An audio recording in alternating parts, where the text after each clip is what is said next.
Good evening and welcome to another episode of the Eve Prosper Market Show. I'm your host, Lockefox, and we have quite a show in store for you guys. So let's start where we usually do in some quick show news. Just some quick pieces. You can tune into the show. All you have to remember is Eve Prosper. That'll get you to Twitch, Twitter, YouTube, and the blog. We are streaming both on YouTube and Twitch now. You can tune in every Friday at 0200. That is 8 o'clock Mountain Time in the U.S. on a Thursday. If you want to support the show in a more tangible way, we do have a Patreon.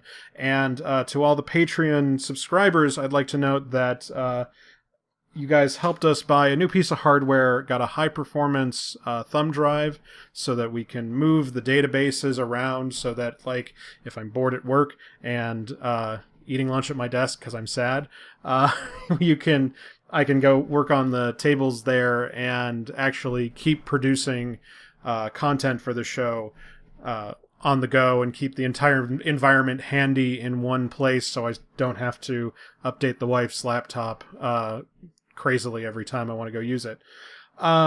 The other interesting note is I was a guest on Legacy of a Capsuleer this last weekend. The show just went up today. Go ahead and tune into that. We talked a lot about Plex. And we're going to talk a lot about Plex today, so hang in for that. If you guys haven't checked it out on the blog, I put up my Q4 forecast for Plex going into the end of the year. Had to do some jiggering of the numbers. I'm going to work on a making of blog post this weekend, and we'll have something up for you guys. Sorry. And then last, I want to return the shout out from New Eden Update. Again, if you guys aren't listening to that show, it's one of my favorites. They do 5 days a week news show that does a real quick runabout, all of the blogs and news that's come out for the day. They're making my job a lot easier so that I don't have to report as much news on this show and we can just focus on market graphs. So tune in there. They're doing the Open Comm show tonight, but I know it started at 0100 and I don't know when it ends. So go tune in there. Also, they keep making up the best alternate CCP names. This week's is CCP Velvet Hammer for Ytterbium. With that out of the way, let's get my shit together and move on to still not having my shit together. This is why you tune in live, because I edit this all out so that YouTube doesn't have to listen to me going, oh, what's that button do? And like half of the ums. You guys get twice as many ums. Anyway, let's move on to the news. Why don't we? First piece of news is this cutaway picture for the Comet released by CCP Falcon. Seems that they have been commissioning a set of these kind of pictures of the ships all blown away for technical specs, which is freaking sweet. I loved these kind of drawings as a kid. Like, these were my favorite freaking books, where the whole, like, how does it work? And there's 400 things, and they're all cut away, and you can see all the little workings of, like, the ship or whatever. This is just the freaking best, and I am such a fan. I hope they release more of these, and I really hope they get a poster series out for these, because I would so love to have a set of these posters. Next piece of news, as we've been touching on briefly in the last couple of weeks, is the Amar succession trials. The requirements to join were announced, but they are confusing, so I'm not going to do it any disjustice to try and butcher all the news for you guys. Just that you need to apply to a house, you need to have at least a 0.5 positive unadulterated Amar standing to be considered, and the rounds are gonna be weird. They were making mention that it may not be, they're not going to do the traditional setup where there are points for each ship class and you can bring whatever ship classes and number of people. They're going to be like a frigate round, or everyone has to fly curses, or something really off the wall, which I don't know how to feel about that. It seems kind of like a step backwards, in my opinion, but we'll see. We'll see how it goes. I mean, I'm excited. It's a huge RP event. And if you guys were paying attention, the Khanid Kingdom was actually invited to participate, which are not on the best of terms. That's why they're not part of the Amar Empire. So go check out the dev blog. We'll have it linked in the show notes below. And if you can participate, do. I think this is going to be a really neat event, even if it's going to be a bit weird. Also, the Vanguard patch notes are out, and as the chat on YouTube reminded me, the big thing to watch out there for is the multi-buy functionality is coming in. I also believe you'll be able to buy fits, but that might have been an announced feature, but not a released one yet. This is going to be really great for you station traders so that just as you can list a whole bunch of sell orders and you can stagger them so you can update them more often than the lockout timer, this will also give you the ability to do the same thing with the buy orders. It'll make setting up new buy orders much, much easier. I'm looking forward to it. Moving on, we should have EOC.TV launched today, and they are doing a competition. I haven't quite got into all of the details of what's going on there, but they are a video aggregation site for Eve content, so I will be talking with the developer of that to get Prosper probably listed on there. We talked a bit ago when he was starting the project, and I need to touch base with him again. So I'm interested. The guy has been putting a ton of work into it. It's super slick. So EOC.TV is the site, and I'm looking forward to the content going there. Last but not least, the Plex Forecast. So I'm going to let this lead our Plex prediction, our talk about Plex. The content is just a little bit stale. I think I pulled it on Saturday, and we're at Thursday now. I went ahead and based it off the 60-day moving average, because if I based it off the day-to-day, we start way too high. I think being over 1.2 billion is a bit of it's an unstable spot, and starting the prediction there makes it really hard to do anything smart about it. I also added a discontinuity here in going into the holiday season to try and account for sales and such, but it didn't quite come out the way I wanted to. So, again, if you want to know more about that, go to the blog, eve-prosper.blogspot.com or eveprosper.com. We'll get you to the blog where I have a quick explanation of what's going on here. Tried to keep it brief. We'll do a making of this weekend so you guys can see some of the magic under the hood. And as a spoiler for all you guys who watch the show, here are some of the graphs that I did in the time generating, where we have our filtered GBM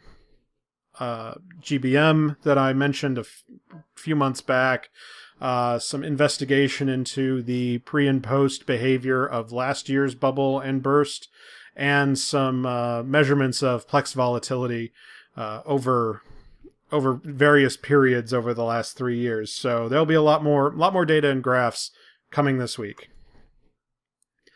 Moving on to the actual Plex thing. Again, I said last week that our climb up to 1.3 was unstable, and we've since seen that bounce down a bit. We got down near 1.2, and we've been trending slightly upward again. I haven't heard any mumblings about corrective actions, so we may see another bubble in a couple of weeks that brings us back up above 1.3. But I get really queasy about these recent Plex bubbles that we're rising too high too fast. So even though I have 1.3 billion-isk as a year-end target for Plex coming up, I have a hard time standing behind 1.3 today, because it just means that we've gone from 1 billion to 1.3 billion in a little over a month, and that's just a lot. That's some serious heat to try and run that. if you want to understand exactly what's going on under the hood, there's sort of a perfect storm of problems all feeding back on each other. On the one hand, as the price of Plex goes higher, it's going to suck a lot of the energy out of the economy as people stockpile their cash, believing that, instead of having to keep 800 million or billion-esque in a bank account, people may not only be forced to go up to 1.3 in a bank account just to cover the price of Plex, they might even overcompensate, oversaving to get to to get closer to 2 billion on their bank accounts rather than just the single billion. Also, this is causing a bit of hype that even though your ISK purchasing power remains relatively stable outside of Plex, as far as general inflation goes, we've remained very stable. People measure their net worth in Plex. It's how many, it allows you to do basically a dollar conversion on what your net worth is. And even though this conversion is spurious and we all really know it's spurious, we're all still thinking it. So, as your net worth, as you look at your net worth and you say, well, even though I may have this many billion handy, that has been cut in Plex value from 20-something Plex to teens of Plex, which is a hard pill to swallow. So we may see people convert more into Plex to preserve their perceived net worth. And then the last one is that if you're chasing an investment, I mean, Plex is a very positive commodity right now. It's a historic good time for Eve is Q4, and even if it weren't such a roller coaster, the trend should be grossly positive. Like, you should have been buying in at 800, and anything north of $1 billion is a good investment. So, I think all of these are going to cause a bit of a runaway. We may even see spikes up to 1.5 billion. At which point, if we actually crest 1.5 billion, I would be selling. That is the top end of my prediction, and I think that we're going to start seeing some real pressure to come back down, either from CCP using the Eve Central Bank to pop the bubble, or players just getting fed up with the spike and saying, there's no way I can afford $1.5 billion a month to play the game. So I think that we're hot and we're fast right now. It's an unstable territory. It's not a bad investment buying in at 1.2. It's not a ton of money to be made, but we could hit 1.5 in the intervening weeks if people continue to be stupid. So keep an eye on that. If we move forward to the year view, again, you can sort of see that the same instability we saw similarly last year, but we keep on trucking against that curve, and it's a little bit of a misnomer because if you account for the exponent instead of it being a linear thing, if you talk about percentage change per day rather than absolute change per day, we're not going that crazy. I mean, this particular pop was extremely hot. We saw a similar one just last week. If you go down and look at the RSI, we're not much higher than we were in November when the IS Boxer changes were announced. So completely insane. We're just mostly insane. We still have like 5 more percentage points of insanity before we go over the completely new never been here before cliff.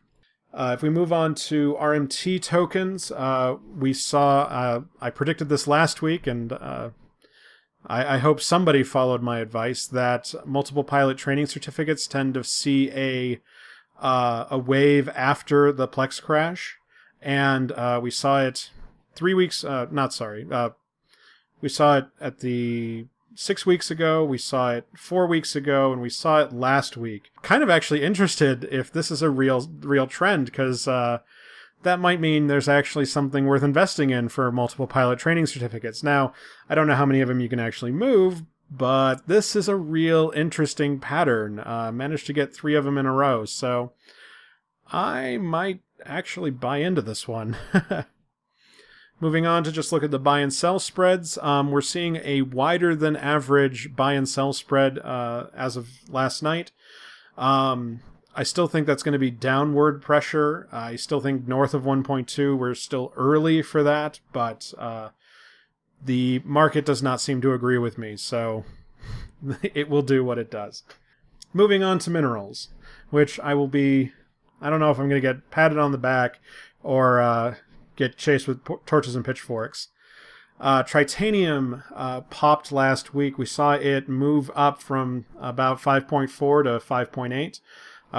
We're seeing a little bit of that heat boil away, but it's still staying relatively high. This might be a expectation about Citadel and Capital production that we may need more tritanium than we're actually producing at the moment, but and that's a pretty significant bump in price, but I don't know if we'll actually be able to sustain it until we see actual numbers from Nullarbor.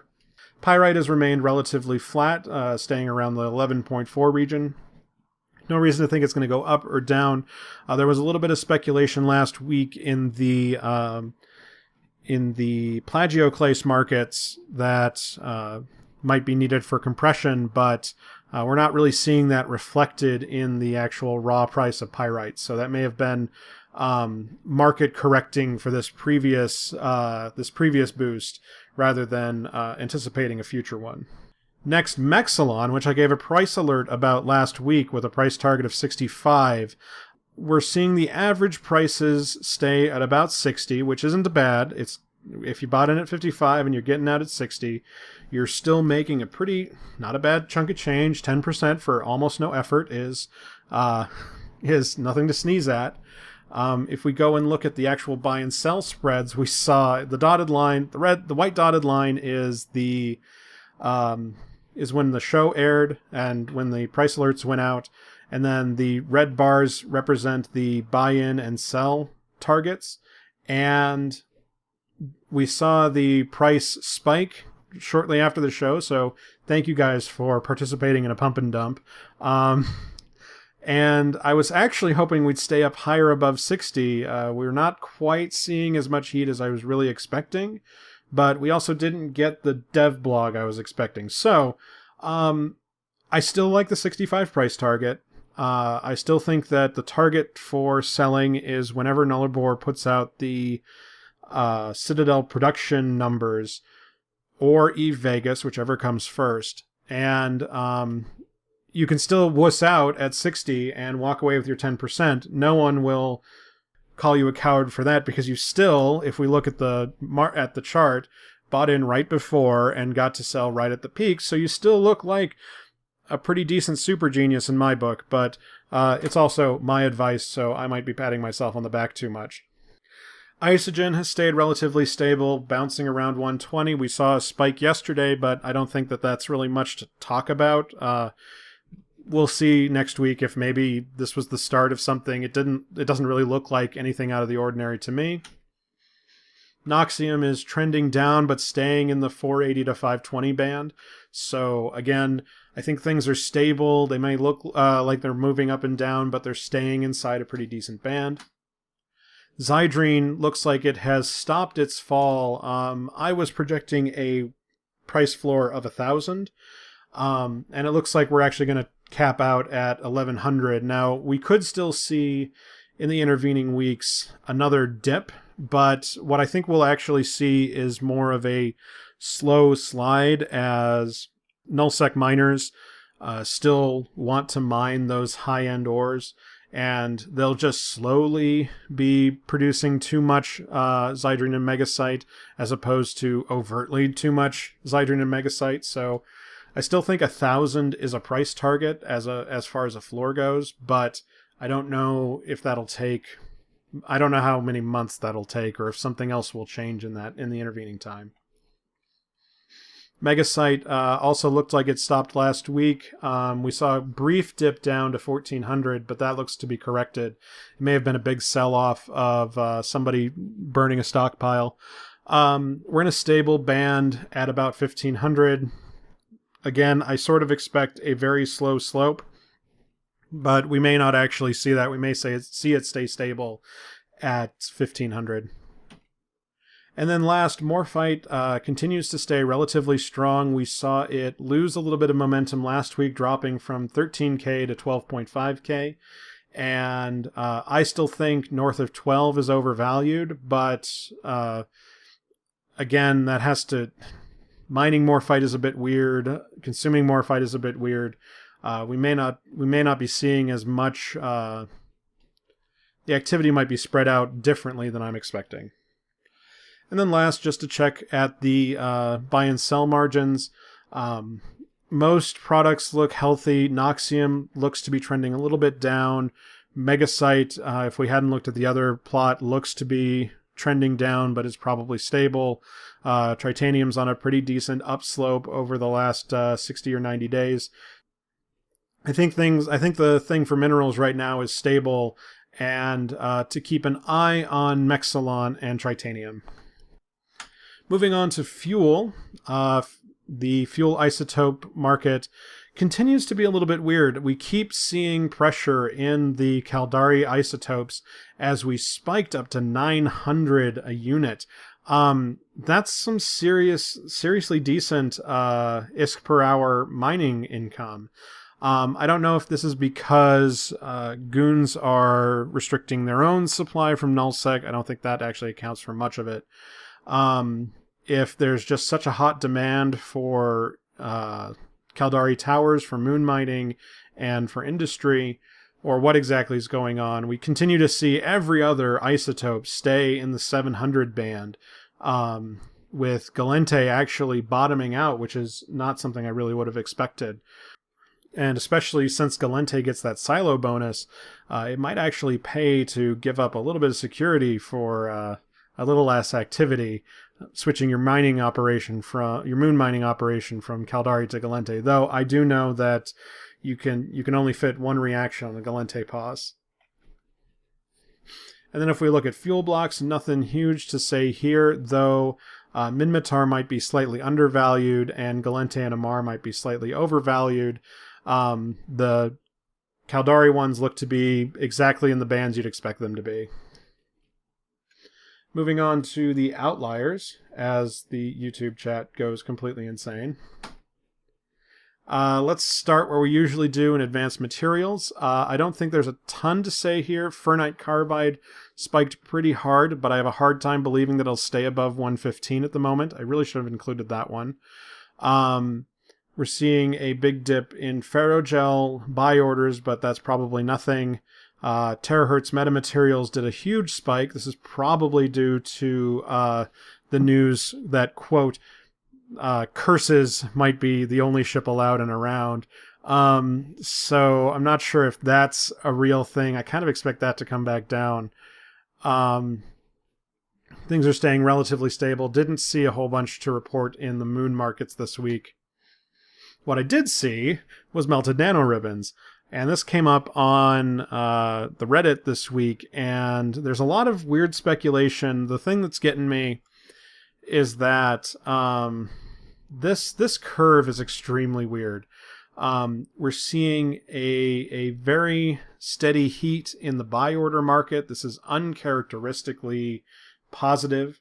And we keep seeing what looks like big chunks of sell orders moving in unison. So the prices keep trending up. I actually would expect melted nanoribbons to trend down after the fall of the Nova wormhole, because the idea being that with Plex on the rise, the desire to cash out of a wormhole, and wormholes being a very, very high-end with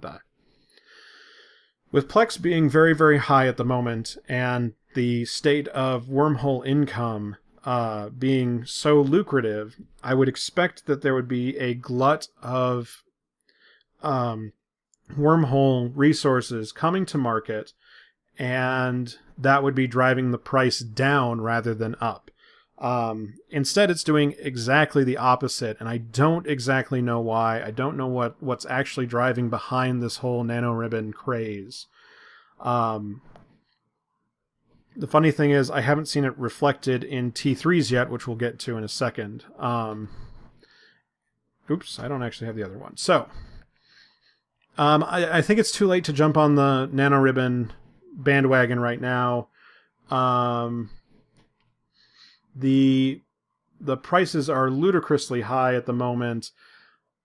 I expect them to pop, to be honest. Like, this seems so weird, but we're going to have to just keep an eye on it over the intervening weeks.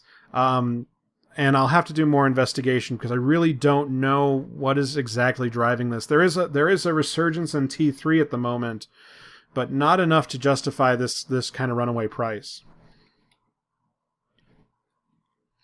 Moving on to the next one, a similar pattern is emerging in logic circuits. Both the T2 intact logic circuit and the T1 burned logic circuit. These seem to be a more sustained, particularly a better sustained trend that's been going back to July, rather than a specific Plex is driving something Plex.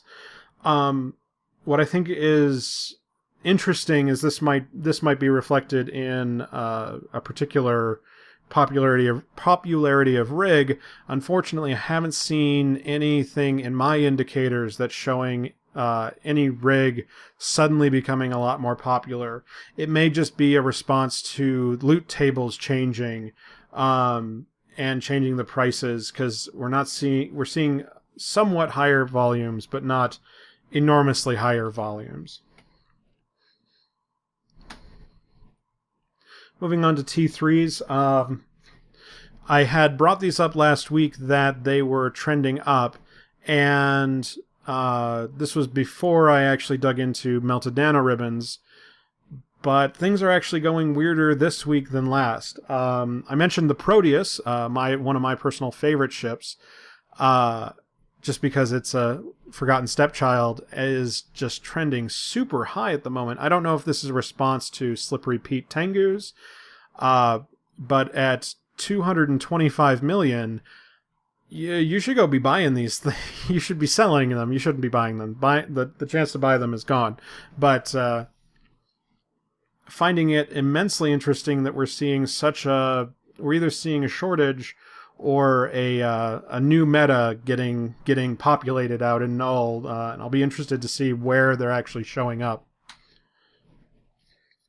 Moving on to other ships, the Bowhead was interesting this week. It had been extremely stable, just tracking along with its mineral component prices, and then suddenly there's a lot more being bought. Now, it's like 15% more being bought, but that's been enough to drive the price much higher into unstable territory, up near 1.45 billion. And not exactly sure why. I don't know if this is it's become there's more people doing incursions, and so therefore need the Bowhead to truck their ships around, or if there's a new meta that makes the Bowhead super shiny, or if people just really love hyperdunking. But Bowheads are popular, so if you can go build them, now would be a decent time to do so. It also, some of that might be the price of Trit rising, but that only accounts for a small slice of that price change. Moving on, we brought this up 2 weeks ago, I believe, the Gila. It was trending up at the end of Alliance Tournament and is trending up again this week, which is, again, I love the ship. It's a sweet-ass ship, but drone metas are on the way out, and it's kind of interesting to see the price spike. So if you're in the Gila market, now's a great time to sell. I expect this bubble to come back down to 270. I don't know if we'll actually repeat it a third time, because I'm not sure where they're actually going. So just keep an eye on Gilas. Moving on, Condors. We had tracked them a couple of weeks ago. Condor's a T1, excuse me. So, actually, no, I know why the Condor is spiking. Brave is giving up and going to Caldari Warfare, which means that everyone's favorite kiting ship will be all over the Galente Caldari Warzone. Now, That really looks like somebody just buying out the supply to go do nefarious things, and the price has since rebounded. But that's pretty interesting. We may see more heat in the Condor market, but I don't know how much production it can actually sustain, given that it's a T1 ship, and T1 ships tend to be my free time is free. So keep an eye on that one if you're a T1 producer. Moving on to battle cruisers, I almost left this in the extended analysis part, the last section of the show. But I wanted to revisit it this week. We saw a complete buyout of the Hurricane fleet issues, and the Harbinger Navy issue was hot last week. It was again hot this week, but it looks like that may have been more speculation than actual business, because the buy orders didn't really move to match.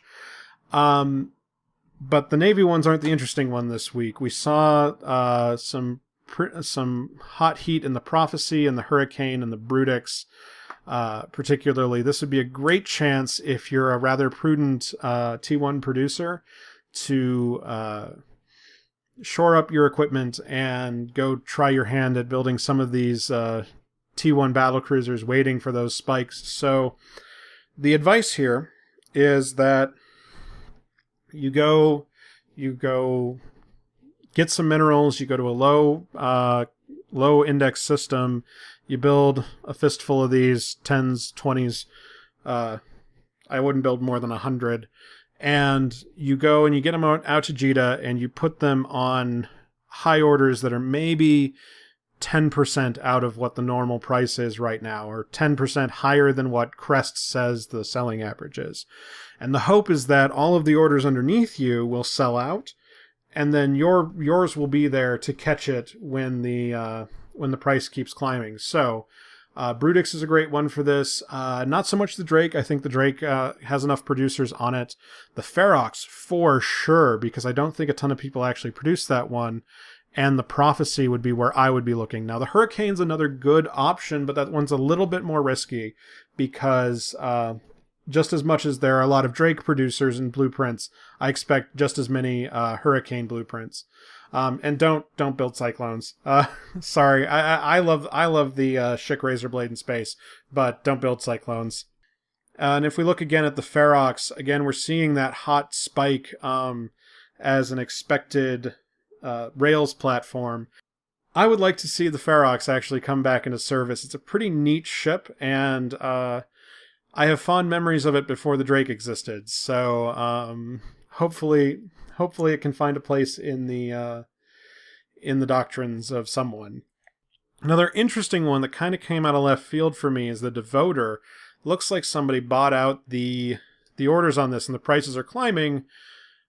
But this is a warning, not a price alert. So do not go building a bunch of Devoters, because this is going to crash real hard. If you can get Devoters under 200, that would be a price to buy in at.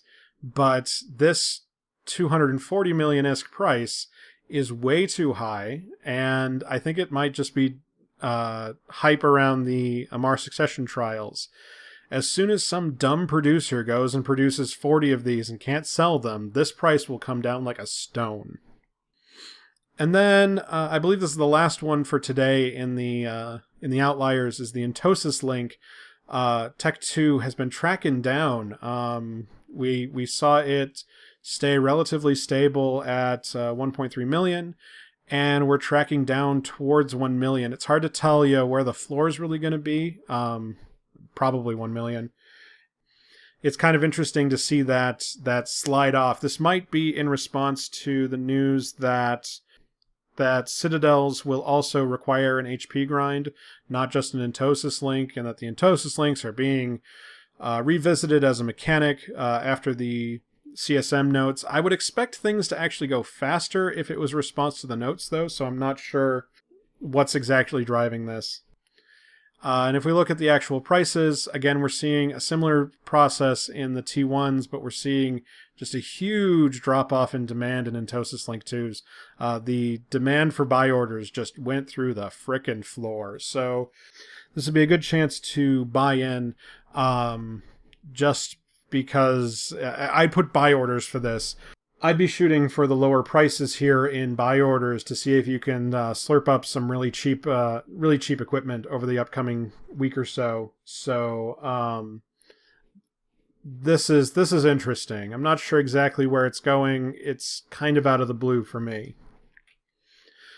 Last but not least, let's go on to prediction review, where we look at the broadsword. I had mentioned the same thing I said for the Devoter this week, is that it was hot and it was going to pop, but we're up at 220 million, and we're staying relatively stable. So I guess my experience with Hictors is not entirely correct. Oh, no, I lied. We're going to dial that back. We're going to go back to interdictors. I believe what's driving this was the announcement on Reddit that Hictor focus point would stop people from remooring at citadels. So there was a whole announcement about the end of station games with these new structures, and that focused point news might be what's keeping some of the heat in here. So if you're a producer and you don't produce too many, you might actually be able to make a decent margin on these. Just please be careful. Only like 10 of them sell a day. The Gecko, again, this one was a little bit hard to deal with, that it spiked up to 130 mil and it came back down to 100 mil. And I actually expected it to fall a little bit further, but it didn't end up doing so. So if you're in the market, now is actually a pretty decent chance to buy geckos if you're wanting to hold on to them. I, again, really like the Gecko. I think it's a really useful item, and I think people will remember that they're not getting... that they're not being released again at some other point in the future if you wanted to go buy in and sell them later. I just don't know when that hype train will come around again. Another one we've been looking at for a couple of weeks, we saw the customs office gantry spike during the Imperium's invasion in Providence, and we're actually underpriced right now. So if you need to stock up on some extra gantries, now is a really great chance to do so. I wouldn't precisely use these for a trading thing, but if your corp needs them, I would go pick them up right now. And that does it for this week's Eve Prosper Market Show. If you want to follow us, all you have to remember is Eve Prosper. That'll get you to Twitch, Twitter, YouTube, and the blog. If you like what we do here, consider supporting us on Patreon. Your support really does go a long way. It helps pay the licenses on the software we use so that we can get the show out to everyone. It helps us get hardware when we need hardware. And your money does go back into the show, so we do really appreciate that. Also, be sure to check out the blog at eveprosper.com. I posted up a Q4 Plex Forecast, and we'll be posting up a making of blog in the next few days. Also, you should join us on the Tweetfleet Slack server. Information will be linked below. So thanks again to everyone who tuned in live. You can watch the show live on Fridays at 0200 on Twitch and YouTube. I try to get better about the notifications going out. So thanks again for everyone who tuned in live. It really does mean a lot. We will be back next week at 0200 for yet another Eve Prosper Market Show. Again, I'm your host, Lockefox, and I will see you all next week.